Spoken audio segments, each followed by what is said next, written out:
Hey everyone, I'm Ariel with Urbanist, and today we are in the Churchill War Rooms with Ian Kikuchi, who's going to show us around. What is this place and why is it so famous? So the Churchill War Rooms were originally the Cabinet War Rooms, and they were built in the late 1930s as a bomb shelter for the British government and for the British military. So these were, just before the Second World War breaks out, these rooms were fitted out. They're basically just a government basement, and they're set up as a place where the cabinet and also senior military officers can meet and discuss strategy and hopefully with some protection from enemy bombing. Oh, cool. All right. Let's see the war rooms in their full glory.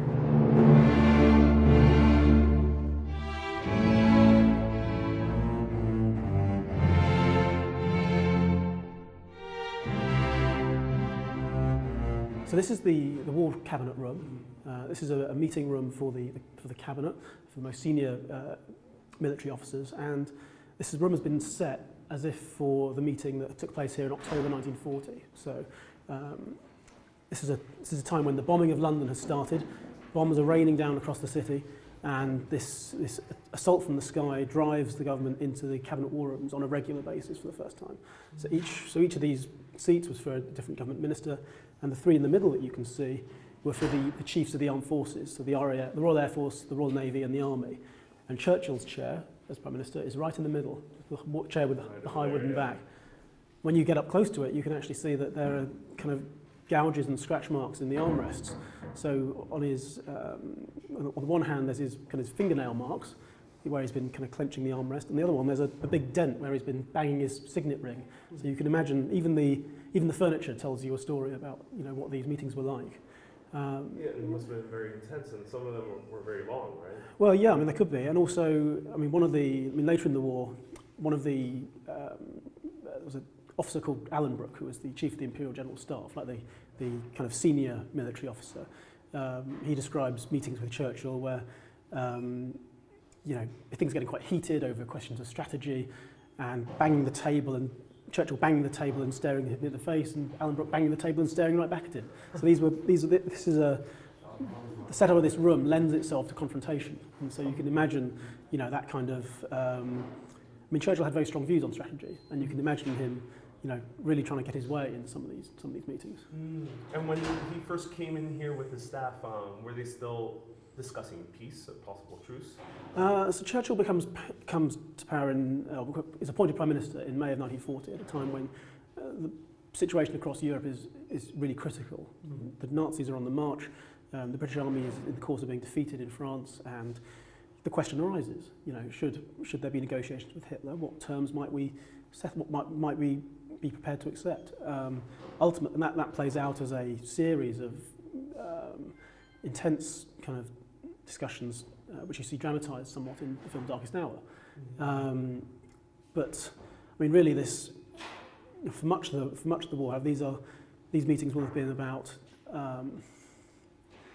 matters of strategy on an ongoing basis. Like there will have been obviously moments of crisis, for example, especially in say the spring of 1942, when say Singapore falls to the Japanese, which is and the fortress of Tobruk falls in North Africa.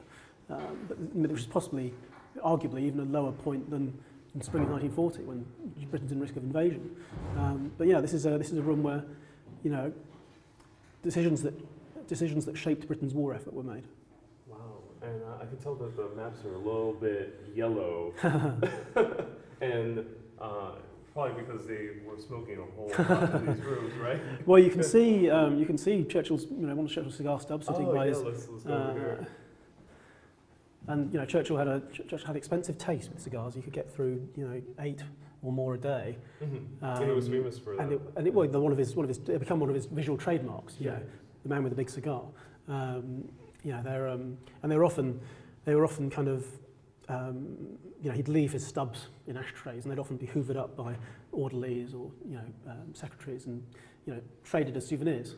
They had a certain They had a certain aura about them, There are cigars and then there's Churchill's cigar. There's a Churchill cigar, yeah. That's so cool. Any other cool details inside this room? So British government ministers are, the red box is one of these iconic things for a British government minister. Even today on budget day, the Chancellor holds up a red box containing his budget, and you see one of Churchill's on the table. you can't actually see it very well from here, but maybe we can get you an image. There's actually a holiday sticker on it from the Caribbean, which was stuck on by his son Randolph, which kind of gives the whole thing a quite strange, kind of almost like a holiday suitcase kind of feel. These are slightly, what's the word? They seem slightly incongruous, slightly discordant. They had to find something to cheer them up. Well, I imagine that was Churchill's son's sense of humour, okay. But it's you can imagine it raising an eyebrow, Yeah. Oh wow, that's awesome. And so, how did you find, when this was originally found many years later after they abandoned it? Mm-hmm. How did the museum go about restoring it? So the war rooms are in use every day throughout the war, and then when Japan surrenders in August 1945 and the war comes to an end, essentially the whole complex is abandoned. People leave, close the doors, lock the doors behind them, and it's left. It's occasionally visited by private arrangement for some years over the following decades, but by the 80s there was a realisation that this was a historic site that really ought to be preserved properly as part of a museum, rather than just it being a little time capsule that was going to fall to pieces, if it was left to itself. Because the air down here is very dry, and it gets very dusty, and soft furnishings will dry out and crumble away and things like that. And there was an acknowledgement by the 80s that this site needed protecting. Enter the Imperial War Museum.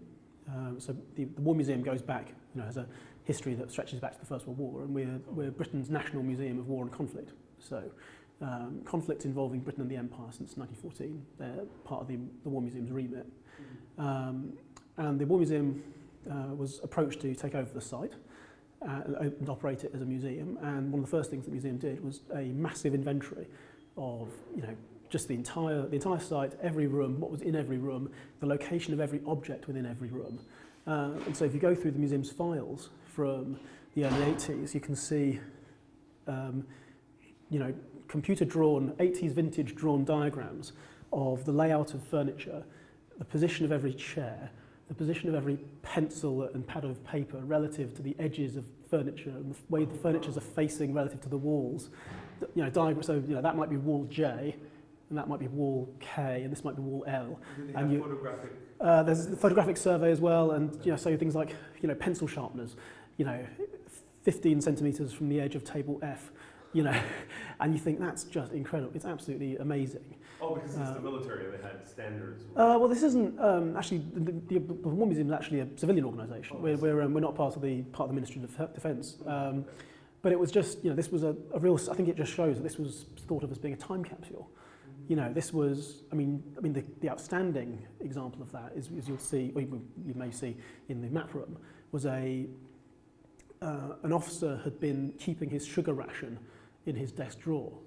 Had a couple of sugar cubes that he was keeping in his desk drawer, and he was looked like he was shaving off a little bit at a time from his sugar cubes into his tea. Oh, no. And the museum found his sugar cubes in his desk drawer 40 years later, and they were still there.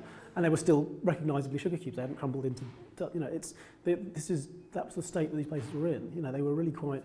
It's an extraordinary little capsule of what life was like. And those details are what captures the imagination of people coming in here. Well, that's the thing. The trouble with museums is museums can be sterile. Mm-hmm. You take things which are used or have some meaning, and you put them in a glass case, and they kind of just get stuck there. Exactly. But actually, in a way, it's not the rooms that are the important thing. The important thing are the people and what they did down here. This complex was the nerve centre of Britain's war effort in the Second World War. Information from all over the world filtered its way back here to be absorbed by military leaders, political leaders, and to inform decision making. Meanwhile, and also the story of this site is not only those most senior figures, the gods like Churchill and his senior generals and admirals and air marshals, but also the many clerks and secretaries and telephone switchboard operators and the people who did the admin that kept this place working, people whose office job might have had them passing information across their desk that was of the most unbelievable sensitivity, and them being civil servants, lots of them, but tasked with an incredible degree of responsibility. You know, there was one case of a secretary who was typing a minute and saw that her boyfriend's ship had been sunk. Oh no. And that's the kind of information you might be exposed to, but your obligation, your duty, your part of the war effort is not to say a damn thing about it. Yeah. You know, because who knows what that information might reveal. You know, this is a space where you've got, you know, the most important people in the highest positions of authority, and people, you know, really quite ordinary people, working in close proximity to them. You know, I think that social aspect is also very interesting, I think. It's sort of like when the country was starting to really become together again. Yeah. Well, I think, you know, certainly we sometimes remember the Second World War as a people's war, and some of that is a bit nostalgic. But certainly, just as a matter of practicality, this was a place where, you know, both ends of the kind of the war spectrum, you know, from people in relatively ordinary jobs and people with, you know, the weight of the world on their shoulders, you know, would be working almost side by side. So I heard that this was also Churchill demanded to have a very quiet working environment. Churchill had I won't say a rational dislike, but he had a really powerful, you know, disapproval of unnecessary noise. You know, whistling in corridors, you know, typewriter. You know, he preferred a particular type of typewriter that was slightly. Let's see it right now. Yeah, sure. Let's do that. Check it out. And so what's under here? So this is down into the sub.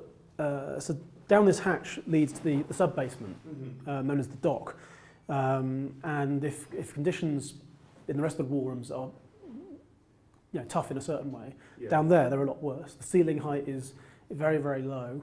And this is where a lot of kind of extra accommodation, you know, including overnight accommodation, was fitted. So, you know, bunk beds and chemical toilets, and, you know, if you were a secretary or a telephonist or something, you might find yourself sleeping down there quite a lot in really quite unpleasant conditions. You know, some of the secretaries have remarked in memoirs and interviews that it was always the case that you'd be, you know, there's no plumbing down there. Yeah. So if you want to get yourself washed and spruced up after waking up in the morning, you've got to go up through into the building above.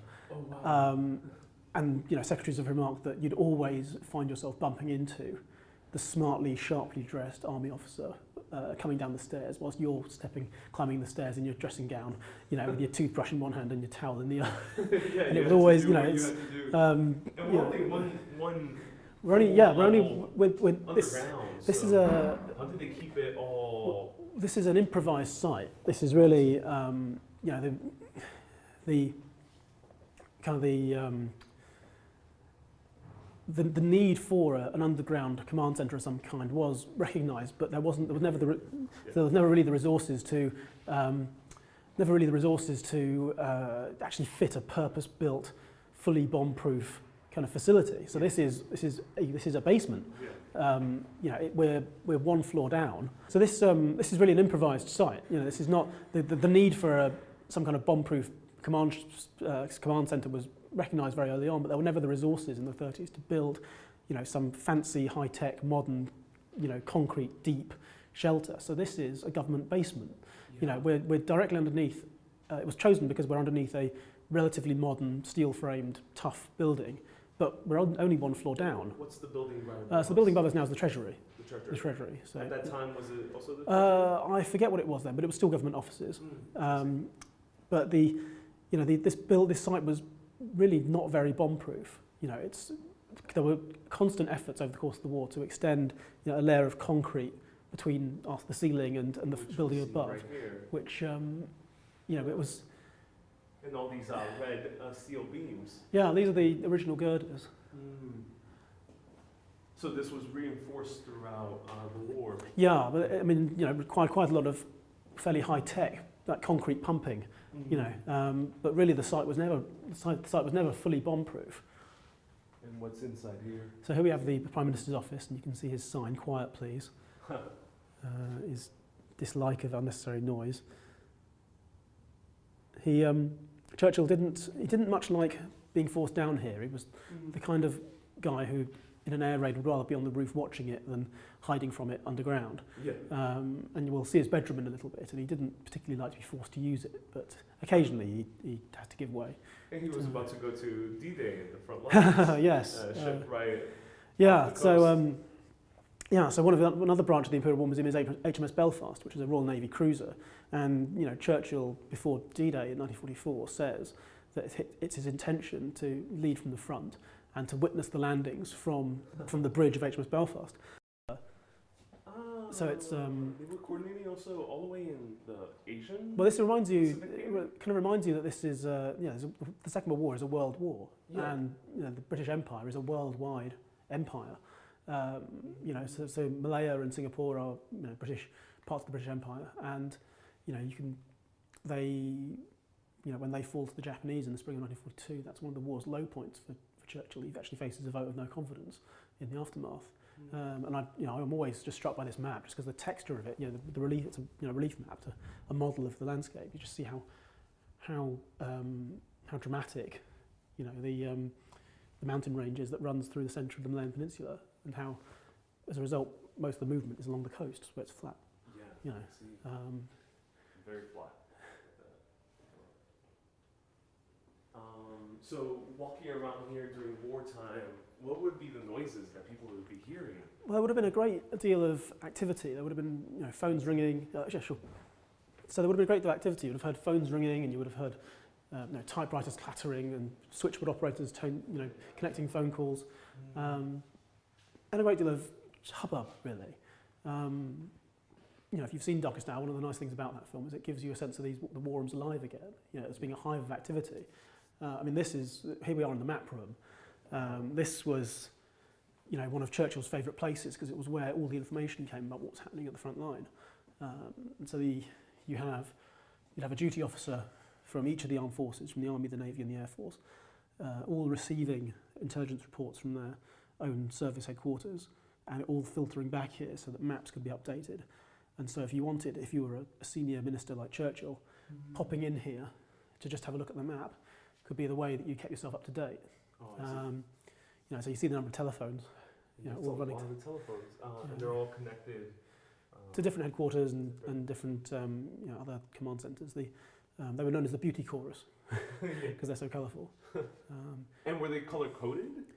Actually, I'm not sure what the precise colour coding is. I'd need to find out. But one thing I like is that you can see, for example, that map on the far wall is of Burma, and you see the red pins and cotton thread. That's the front line at the end of the Second World War. And that's because the fighting in, so Britain, like I said, the war effort, the World War is fought all over the world, including in Burma, and that's where the Japanese front line was, or the British-Japanese, front line in August of '45. It's really, this really is a time capsule. Yeah, wow, and a huge map. So what were they planning here usually? So the interesting thing about this convoy map in particular is that if you look at the paper closely, you can see it's studded with thousands and thousands of pinholes. Oh, there's a pinholes there. And these pinholes would have had markers in them which marked the positions of convoys. So Britain's an island. It's dependent entirely on seaborne trade, both for fighting overseas, but also for its very survival. And so transatlantic convoys carrying raw materials, munitions, food. These are all really incredibly. These are the lifeblood of the British war effort. And so this map would be updated with the positions of convoys, and it's really thousands and thousands and thousands of ship movements. And some of the places, I think, near Gibraltar, at the bottom southern tip of Spain, the paper is worn out so much that they've had to paste more paper over the top of it, and there's a little white triangle of fresh paper. This is incredibly. This is an incredibly precious thing. One of the things that we've been doing to preserve this place is doing studies. As part of our conservation effort has been to study how the inks are fading, because the various colours will be made up of different subcolours, and some of them may deteriorate at different rates to others, which means the colours will tend to shift over time. So we've been it used to be a lot more colourful. Well, it would have been brighter, but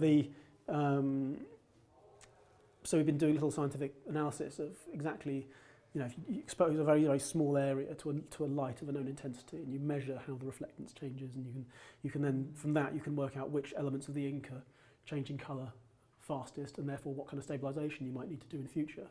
I mean, these maps are all originals, but thinking of the very long term, you might have to think about what you might do if they deteriorate further. I mean, this environment is now, you can see it's all behind glass. So are they environmentally controlled? Yeah, so these environments are monitored.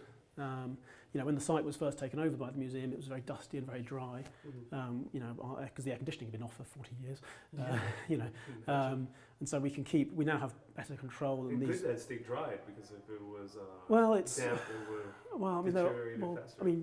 Paper. Historical papers and furniture and things. They can all be quite sensitive to changes in conditions. Yeah. But now that they're glazed off, and we can control those environments much better.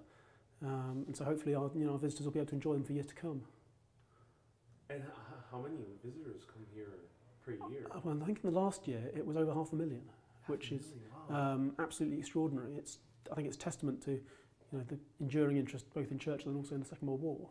I mean, it's just. And so, as you mentioned, it's the enduring interest in Churchill. Why do you think people love Churchill so much? Well, I think. Churchill can be a controversial figure, but yeah. I think he lived a very long life. He's born in the 1870s and he dies in the 1960s. Mm-hmm. He dies age 90. He stopped being a public official at 80. Yeah, he works decades and decades in public life, and his life spans an incredibly dramatic period from both world wars. He's born under Queen Victoria and dies under Queen Elizabeth. That's a huge swathe of modern history, and a great deal of just these epic changes in just the way life in Britain, but life in the wider world. Churchill's a leading figure in that for much of the he's a cabinet minister for decades, for example. He's a figure who. He, as well as being in influential positions of power, he was also an extremely talented writer. Not only his speeches, but also his works of history. His account of the Second World War, his history of the Second World War, which he writes in the late 40s, early 50s, is one of the first. Is one of the first kind of accounts of the Second World War as a whole, and it's written from a unique perspective. He makes history and then he writes it. Probably knew the most of it. Well, yeah. Well, he's in an incredibly privileged position as a writer, because he can draw on all his papers and all of his experiences, and he gets kind of the first crack at the first draft, first draft of history, and his version of the Second World War has been hugely influential. And also, it's also his personality. The stereotype of a British government minister is of a stuffy old man, who probably has no sense of humour, and is probably terribly boring, whereas Churchill has an absolutely electric wit, and which he uses a lot. He's so quotable. He's always got a sharp line or a cutting put down, or and he stays very sharp right to almost to the very end of his life. And there's something. His personality is. There's something attractive about his personality. He has a kind of playful quality, which comes out in his words and his, just the stories that get told about him. And he's a character that gives you a lot to think about. He felt like a full human. Even throughout decades, people still remember him. Well, he lives. He has a love for adventure. Yeah. He's an army officer as a young man. He's a war correspondent. He seeks out, action and drama. Even as Prime Minister, he's always champing at the bit to be more involved, to be, like you said, going to witness D-Day from HMS Belfast. That's the kind of thing which is totally impractical, but it's absolutely the sort of thing that he'd want to do. Escaping the prisoner camp. Well, yeah, escaping from a POW camp in the Boer War. I mean, and all this stuff gives him stuff to write about. Yeah. He tells his story in these dashing and daring ways. He actively seeks, as a young army officer, he actively seeks out postings to active colonial wars around the world in the 1890s, and You know, it's he's kind of his ambition makes him impatient, and he, you know, a lot of his career is him champing at the bit for the next thing. Which and there's a kind of was the perfect thing he needed. Well, I think fight all these battles. Well, the Second World War it's really, he writes in his memoirs about feeling that he was walking with destiny. You know, that all of his past struggles had been to deliver him here, and you know, he was a great student of history and he had a great sense of his place in history. I mean, you know, I don't know if you believe in destiny or not, but he was certainly the right man for the job at that particular moment in history. But we're here now we're in the map room annex. So you've got this fascinating front line map of where the armies are. So you can see the division of, you know, you've got the British and the Americans, and then the Russians on the east, and you know, you're seeing in this map the division of Europe after the Second World War into east and west. So you see the pins of all the countries clustered around Berlin. Oh, and that's where the main action was. Well, that's of course. Well, I think the thing that strikes me, the thing that I often, you know, wonder about is that Churchill may have begun his war in a bunker, but it's Hitler's war. It's Hitler's war that ends in a bunker. Oh, yes. You know, and there's a certain symmetry to that, Putting that. which you know, I think is you know, meaningful. But one of the things I always love in this room are these graphs. So these are you know, various graphs laying out different aspects of the war effort. So so that one in the top right, or two in the top right, is production of aircraft. So you see the way that graph rockets upwards. You know, so for much of the Second World War, Britain. Impressive for that time. Well, I mean, Britain was churning out air power. You know, Britain was, for a long time, Britain's only way of hitting Germany was by bombing. And so you see how fast, you know, Britain decides that it's going to go for the bombing of cities in a big way, and that chart speaks to it. But also things like tonnage of bombs dropped on Britain, which is in black here on the bottom, and then the tonnage of bombs dropped on Germany, which rises and rises very rapidly into 43, 44. Or, you know, things like... So the threat was getting less and less as time... Well, the bombing, Britain's bombing, I mean, stays a hazard throughout the war. I mean, there's a chart over here which is of the number of flying bombs, so in 1944, Germany unleashes its secret weapons, its flying bombs, these kind of early cruise missiles, and later the V2, which are a ballistic rocket, and these are fired in their hundreds, you know, over the course of summer and autumn and into early 1945, and these are the numbers charting, you know, and these are things. So, you know, I don't know if you've ever seen one of these things, but they're kind of flying missiles. They're unmanned planes. They're a bomb with wings and a jet engine. And these are just fired off in their hundreds towards Britain from France and the Low Countries, and it's you know, they kind of drone their way over the Channel, and then just drop out of the sky all over London and the southeast, and they're called the doodle bugs, you know, because of the noise they make. It's kind of droning noise of their jet engines. You know, these were falling all around here until the spring of '45. Terrifying for most of the people working. I think, yeah, absolutely. And there's something also a bit unnerving about them because they're unmanned. You know, they're like drones in a sense. But yeah, I mean, this is an interesting thing. This is so in order to create the visitor route, I don't know if you've got enough light to film in here, but in order to create the visitor route, we had to drill a tunnel between these rooms. And so so you can see where the drill bits have run through. So this was I think a stairwell or something which had been completely filled with concrete as part of the reinforcing. And so you can see so you've got the facing brickwork here and then the concrete. That is impressive. Yeah, it's you know, you can just imagine the builders going through with their drills. So what was connecting these two? Originally there was no connection here. This was just a well in the building that had been filled with concrete as reinforcement. You know, just in order to strengthen the building. Yeah. Where are we? And these are more steel beams? These are wooden actually. These are you know, reinforcing the ceiling. I think actually these are the style of them is quite reminiscent of how sailors would prop up a ship. So kind of naval battle damage. So it's and quite. were they installed during? Yeah. These are you know, I mean, there's so much more concrete. You know, you've installed more concrete above. You need reinforcing. You know, And we're right next to 10 Downing Street. How did Churchill transport himself between here and 10 Downing? So access to these rooms would have been through the building above. I'm not sure what exactly what his route would have been. There isn't, I don't think there's a direct connection. There isn't a tunnel or anything, some secret passageway. But you wanted to see Churchill's bedroom. I think we've probably gone the wrong. We've probably gone the wrong way. I think we need to head back this way. And also the secret toilet. Yes, or not toilet. Yeah. So there was no plumbing inside here at all. No, there's no. I think there are no flush toilets. So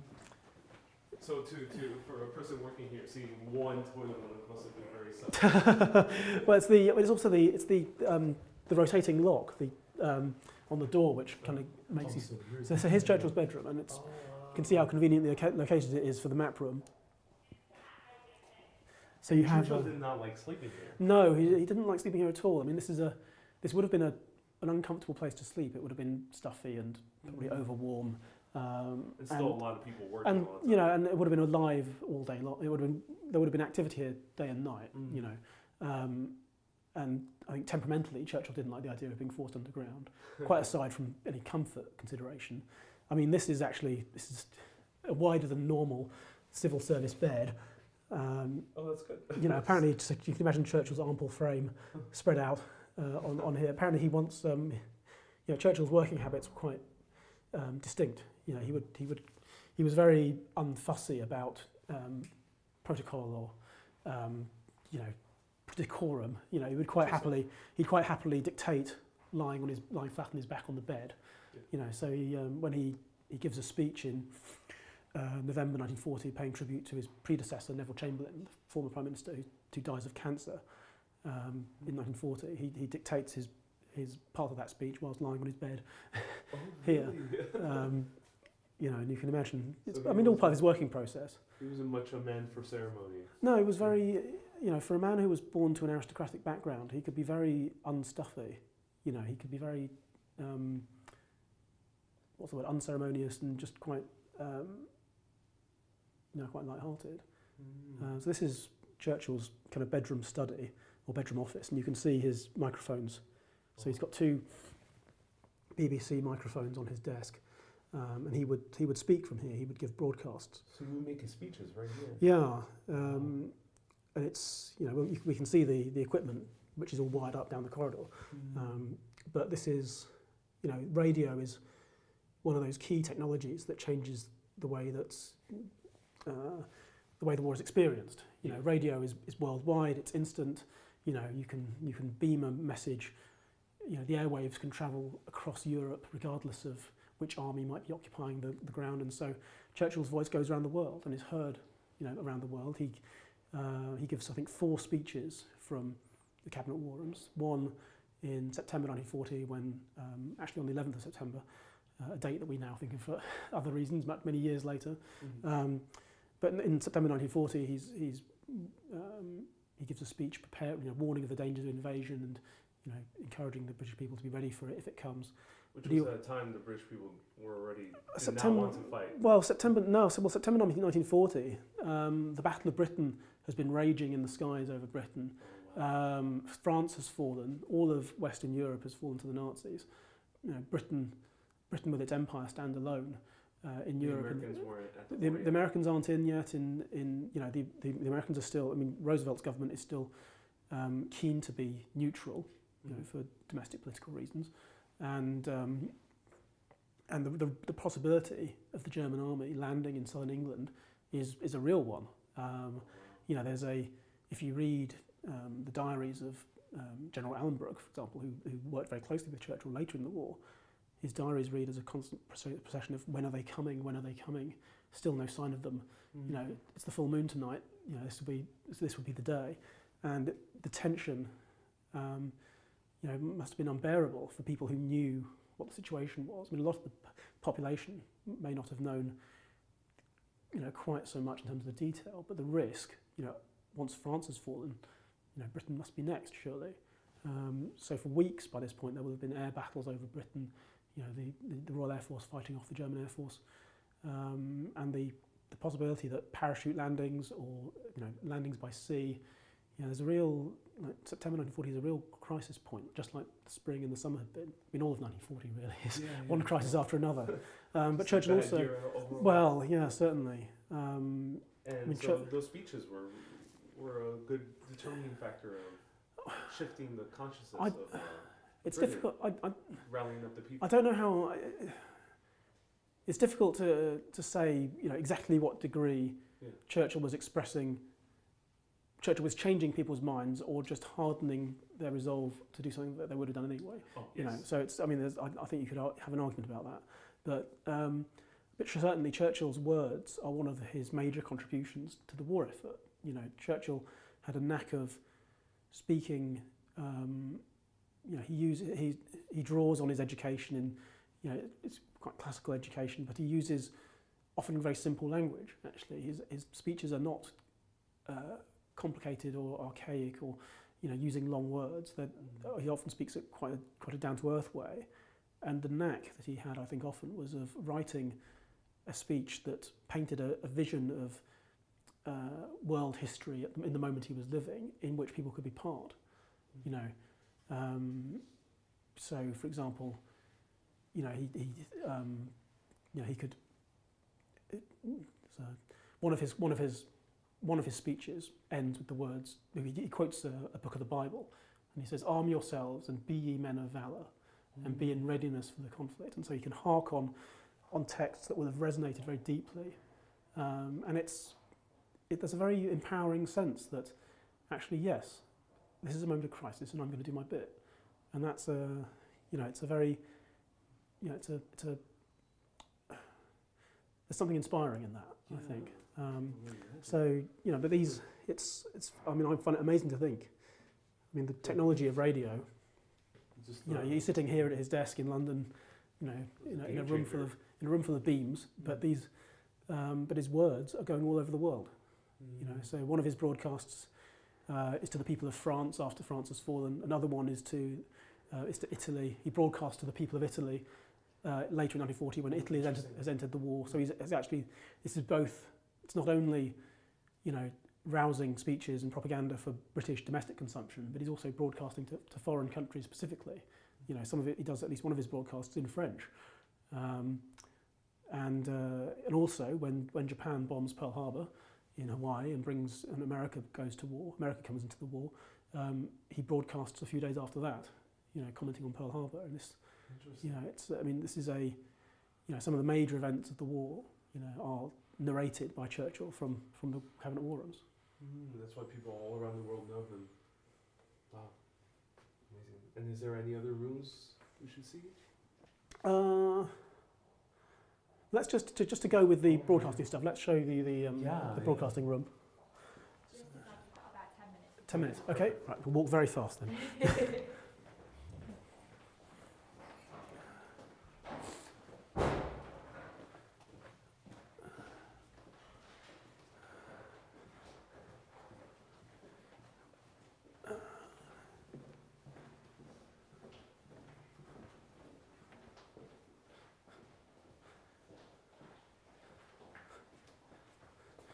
So this might be interesting to look at, just the board of keys. All the keys that they used, wow.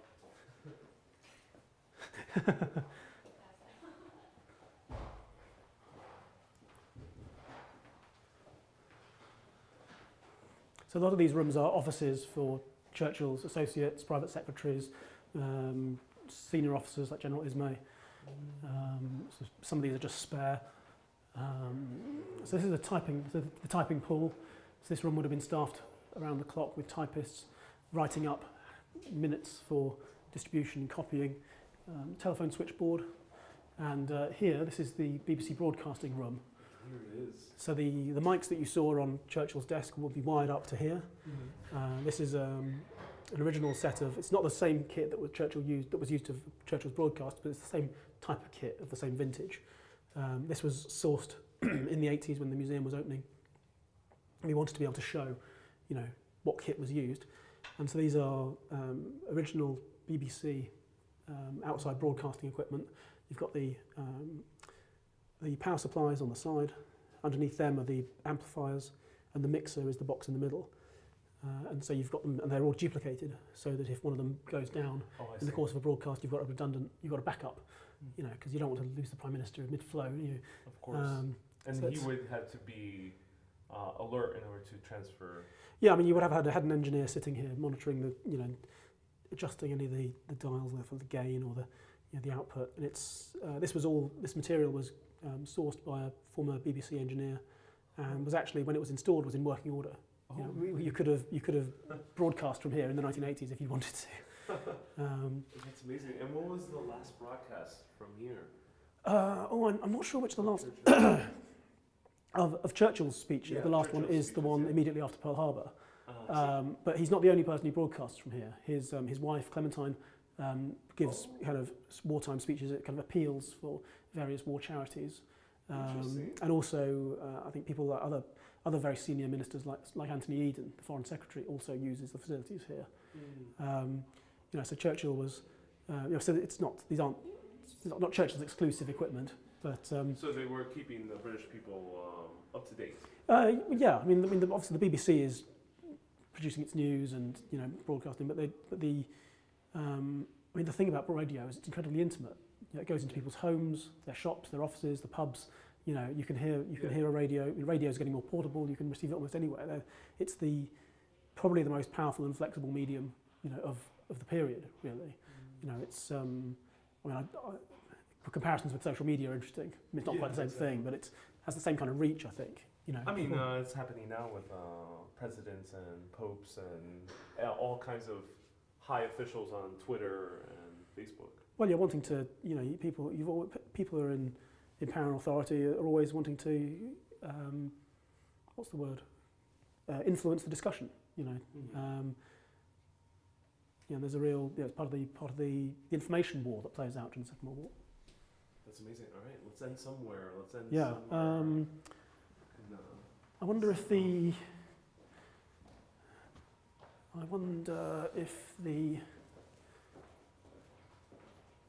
there's a big conference room which might do the job. I'm actually taking you in the right direction. I think I am. It's huge.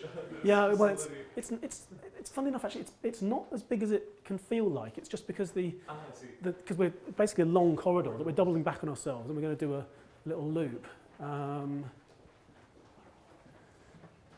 Yeah. So, Churchill's kitchen. Oh, cool. Amazing. I love how everything still. There is a cookbook out actually. Really? Published. Churchill's cook, Georgina Landermere, put out a cookbook. That's his wife's bedroom. Nice floral armchair. Beautiful. And so this is the Chiefs of Staff conference room, and so this would be a meeting space for senior military figures, and you can see maps spread on the wall, and not only you've got the Atlantic and you've got kind of northern waters, the North Sea, but also the whole sweep of most of the world there.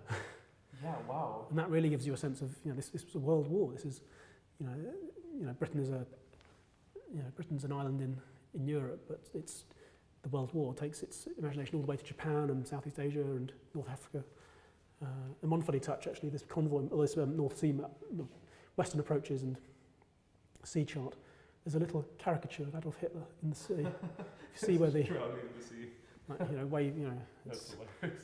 I mean, you would have been, if you imagine you've got lots of officers and lots of officers staring at these maps for hours on end.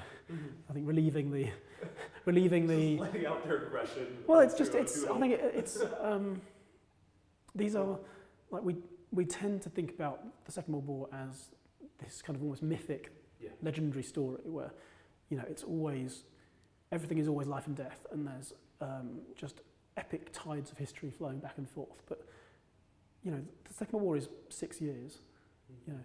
A lot of that time, and a lot of people's work within those years will have been, very important, but is not everyone is killing Nazis with their bare hands every day of the war. Some of it is planning and strategic administration, and some of it means studying your maps for hours and hours and hours on end. And actually, little doodles like that remind you that actually these are people doing their jobs, and this is their working environment. This is almost their day job in an extraordinary period of history. And it reminds you actually there's a sense of humour and humanity, you know, that these little touches evoke. That's amazing. Ian, thank you so much for inviting us to the Churchill War Rooms. It was a great experience to learn all this history. Where can people find out more about the war rooms if they want to visit themselves? So our website is www.iwm.org.uk. Cool. Everyone check it out. Thank you everyone so much for watching. Keep being awesome and always keep on exploring. Have a great day, everyone.